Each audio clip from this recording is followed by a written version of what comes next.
Another story I heard about myself. This one happened in high school.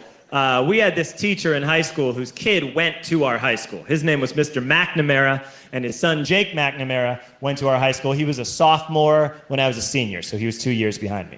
And Mr. McNamara was an asshole. And one weekend, he and his wife decided to leave town, which you should never do if you're an asshole. And Jake McNamara decided to throw a party at the teacher's house. Hooray! And everyone around town heard about it, and we all got up individually and thought, okay, let's go over there and destroy the place.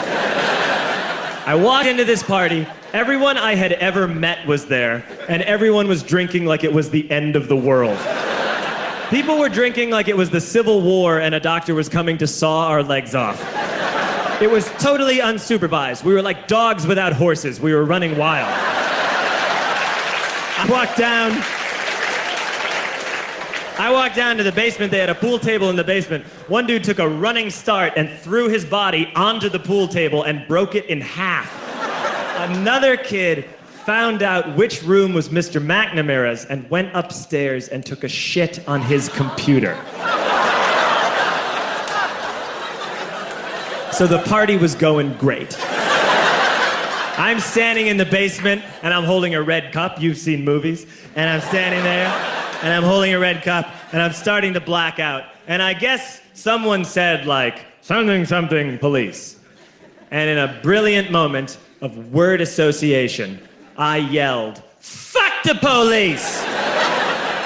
Fuck the police!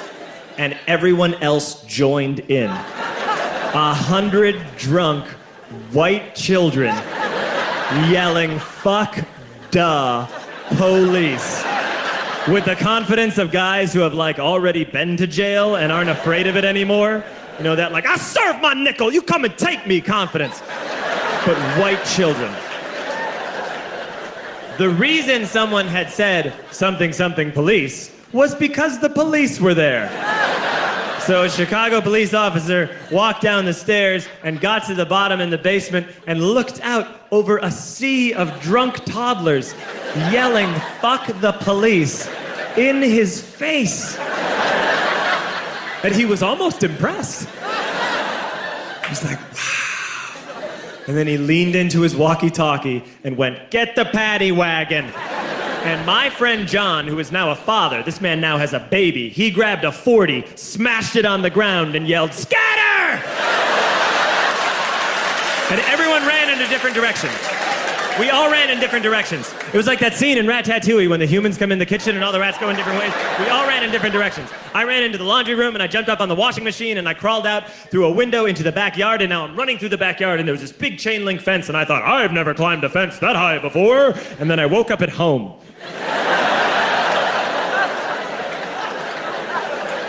On Monday, I went to school because that's what we did back then. And I'm walking into the school building, and who do I see but Jake McNamara?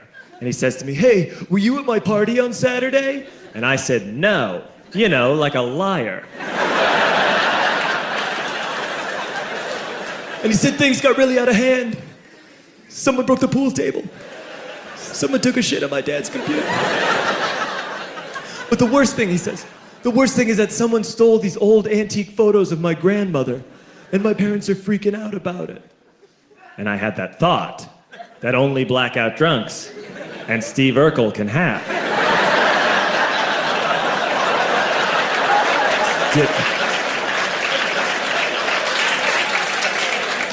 Did I do that? I figured, no, I wouldn't have done that. But I was never sure until 2 years later. Relax. I'm playing video games with this kid named Alex that we also went to high school with. 2 years later, we've graduated by now. We're playing video games for a couple hours. And then Alex says to me, hey, come here, I want to show you something. And he takes me into his bedroom. And then he takes me into a side room off of his bedroom. Never a good thing to have.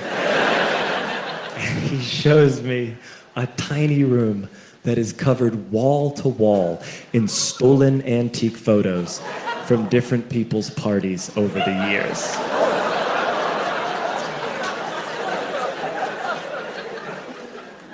said, why? Why do you do this? And Alex said, because it's the one thing you can't replace.